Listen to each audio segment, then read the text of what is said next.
रायगड महाराष्ट्रासह देश विदेशातील ताज्या बातम्या पाहण्यासाठी मॅक्स इंडिया लाईव्ह चॅनलला सबस्क्राईब करा आणि बेल आयकॉन दाबायला विसरू नका।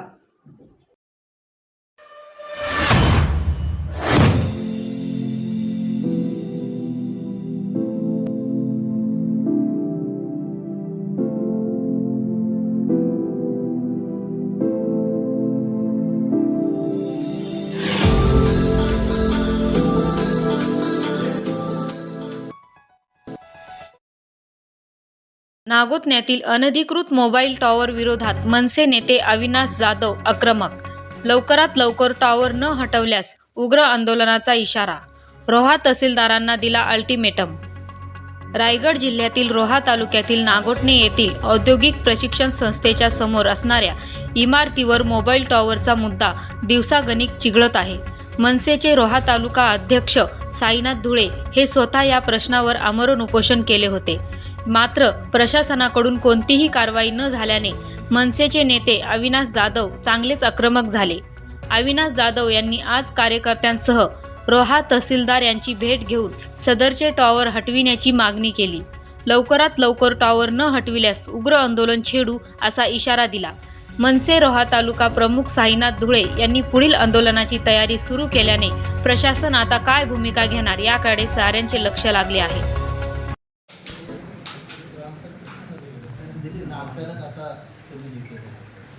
ग्रामपंचायतीने पहिला विरोध केला, आता 8 तारखेला पत्र दिलं आहे। साहेब नगररत्न विभागाचा नियम करून दिलं, स्ट्रक्चर बदललं आहे। तहसीलदार साहेबांनी पोलीस शाखेमध्ये लेटर दिलं, त्याच्यामध्ये पूर्वीच दिले आधी नगररत्न प्लॉटिंग तिथं टॉवर उभा करून तिथं निवासी करण्यासाठी याने त्यांनी लागायचं आणि ह्यांनीच पत्र दिलं माणसाला की 24 तासाच्या आतमध्ये टॉवर खरेदी करा, नंतर गुन्हा दाखल करायचा आणि आम्ही स्वतः काढून काय करतोय नाही, मी तर घोषित केलेलं आहे, घोषित केलेलं आहे। तसं काम विकास निवडणूक मागण्यासाठी सुद्धा दिलेलं आहे। तर तुम्ही माझी विनंती आहे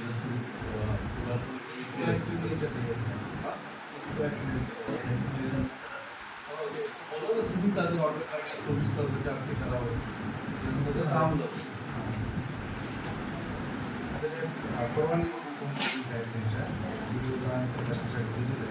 मला एक सांगा, तुम्ही पहिल्यांदा 24 तासाच्या आत जेवायला सांगितलं काढा, त्यावेळेला तुम्ही परवानगी चेक नाही केलं तुम्ही? आपला रिपोर्ट आला यांचा रिपोर्ट होता पण त्यांनी रिस्पॉन्स दिला नाही। नंतर व्हिडिओ म्हटलं की अशा त्यांनी ऑनलाईन परवानगी दिली आहे। आपल्याकडे आपल्या भागामध्ये ज्या गोष्टी लागतात म्हणजे जे टॉवर्स वगैरे लागतात काही जानकारी आपल्याला नाही, याच्यात कसं आहे, एक हे आहे टॉवर पॉलिसी शासनाची टॉवर पॉलिसी आहे, त्या टॉवर पॉलिसीनुसार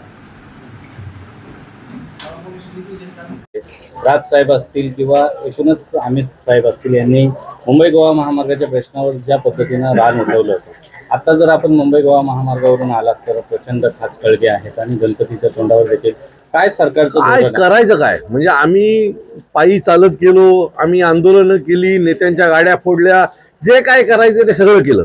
पण महाराष्ट्रातल्या जनतेने पण या गोष्टीचा, कोकणातल्या जनतेने पण विचार केला पाहिजे ना। ज्या भागातल्या लोकांना तुम्ही निवडून देता त्या नेत्यांनी मागची 20-15 वर्ष कोकण हायवेचं काम चालू आहे आणि त्यांच्याकडे त्यांचं दुर्लक्ष आहे।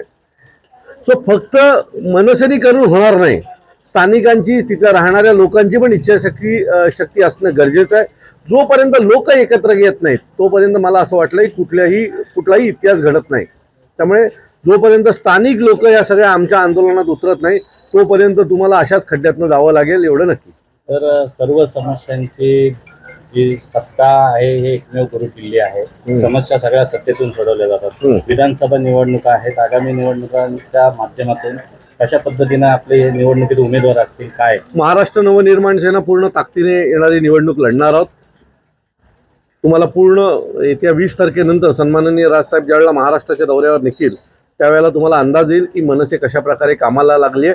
आणि महाराष्ट्रात जेवढे मोठे आंदोलन झाले ते सर्वच आंदोलन महाराष्ट्र नवनिर्माण सेनेने उभे केले होते आणि त्यात यशही आलं। तो महाराष्ट्रातली जनता ही सन्माननीय राजसाहेबांच्या पाठी खंबीर उभी आहे आणि येणारी निवडणूक मध्ये तर निवडणुकाच झाल्या नाहीत। तुम्ही जर बघाल तर मागच्या 5 वर्षात ना जिल्हा परिषदेच्या निवडणुका झाल्या, ना पंचायती समितीच्या नियुक्त्या झाल्या, ना कुठल्याच निवडणुका नाही झाल्या. शेवटची निवडणूक ही लोकसभेची झाली आणि त्याच्या व्यतिरिक्त लोकल निवडणुका कुठल्याच झाल्या नसल्यामुळे लोकांचा कौल कोणाला माहीत नाही. पण मी पूर्ण खात्रीने सांगतो की महाराष्ट्रातली जनता ही सन्माननीय राजसाहेबांसोबत आहे आणि येणाऱ्या 2024च्या विधानसभेच्या निवडणुकीत महाराष्ट्र नवनिर्माण सेनेचा एक मोठा आकडा हा विधानसभेत असेल आणि तो विधानसभेमध्ये जनतेच्या प्रश्नांवर आक्रमकरित्या काम करताना तुम्हाला दिसेल. नॅशनल चॅनलसाठी हिंदी जात आहे. सर काय सांगाल, एकूणच नागोठण्यापुरता नाही तर रायगड जिल्ह्याचा संपूर्ण विषय आहे की अनधिकृत टावर जे आहेत त्यामुळे कशा पद्धतीने परिणाम होत आहे. मनसेची भूमिका भविष्यात पूर्ण रायगड कोकणासाठी काय असेल, महाराष्ट्रासाठी काय असेल? मला असं वाटतंय की बघा ना, तहसीलदार साहेबांनी स्वतः पत्र काढलं की 24 तासाच्या आत जेवढे अनधिकृत टॉवर आहेत ते काढण्यात यावेत. आणि 24 तासानंतर असं काय घडलं की तहसीलदार साहेबांनी त्यांची भूमिका बदलली आणि अनधिकृत टॉवर अधिकृत आहेत हे दाखवण्याचा ते केविळवाना प्रयत्न करत होते. आता पण आम्ही एक पेपर त्यांना दिला तर ते मला म्हणाले परवानगी आहे, परंतु ती परवानगी नव्हती, तो अर्ज होता. म्हणजे ज्या समोरच्या कंपनीने अर्ज केला तो अर्ज होता. जर तहसीलदार साहेब जर अज्ञानात असतील तर मग इथल्या गोरगरीब जनतेने करायचं तरी काय. मला असं वाटतंय की अनधिकृत गोष्टींना प्राधान्य देणं हे तहसीलदारांचं काम नाही आहे. मग पहिला 24 तासात हे सगळं अनधिकृत बांधकाम हटवा हे पत्र काढताना तुम्ही नक्की कुठल्या नशेत होतात हा प्रश्न आम्हाला पडलाय. मी तुम्हाला सांगतो की जर आमचे महाराष्ट्र सैनिक याच्या बाबतीत उपोषणाला बसले होते, त्यांच्या उपोषणाच्या स्थळी देखील कोणालाही भेट जायची इच्छा देखील वाटली नाही की बाबा आपण ज्या तालुक्याचे तहसीलदार आहोत त्या भागामधली जर काही तरुण मुलं उपोषणाला बसली असेल तर त्यांच्याकडे ज्ञान अज्ञान जे काय आहे तुम्ही जाऊन त्यांना भेटलं पाहिजे, त्यांना समजून सांगितलं पाहिजे. असं न करता त्यांनी त्या उपोषणाकडे पाठ फिरवली होती. आमच्या महाराष्ट्र सैनिकांचा ज्यावेळेला मला कॉल आला त्यावेळेला मी उपोषण करणं हे आपलं काम नाही आहे. मी येतो, आपण भेटूया. नाही झालं तर मग महाराष्ट्र नवनिर्माण सेना त्यांच्या पद्धतीने हे करून घेईल. एक सांगतो, जर गावातल्या लोकांना जर तो टॉवर नको असेल तर तिथे टॉवर होणार नाही. आजपर्यंत या महाराष्ट्राचा इतिहास आहे, जर स्थानिक लोकांना स्थानिक भूमिपुत्रांना जर एखादी गोष्ट नको असेल आणि ती जर बळजबरी लादण्याचं काम सरकारने केलं असेल तर त्या वेळेला त्या सरकारचा नायनाट झालेला आहे, त्या भागातल्या तिथल्या राजकीय नेत्यांचा नायनाट झालेला आहे. आमच्यावर एखादी गोष्ट लादू नका. गरज आहे तर नक्कीच हे करा, पण स्थानिकांचा जर विरोध असेल तर आम्ही तुमच्या विरोधातच काम करणार एवढं नक्की. सर रायगढ़ में जो अनलीगल टावर्स है उसको लेकर आंदोलन शुरू है. मुझे लगता है कि रायगढ़ में यहाँ के जो तहसीलदार सर है उन्होंने 24 घंटा में सब जितने भी अनधिकृत बांधकाम है वो तोड़ने के आदेश दिए थे. 24 घंटे के बाद ऐसा क्या हुआ कि उन्होंने उनके खुद के आदेश पीछे लिए और जो अर्जी की जाती है उसको परमिशन करके हमको दिखा रहे थे. मुझे लगता है कि तहसीलदार साहब का ये अज्ञान लोगों के सामने आ गया है और इसमें कुछ तो झोलमोल है ऐसा दिख रहा है. हम लोगों ने उनको कहा है अगले सोमवार तक ये जो भी अनधिकृत टॉवर्स बने हैं वो निकाल दीजिए, नहीं तो महाराष्ट्र नवनिर्माण सेना अपने हिसाब से वो टॉवर निकालेगी.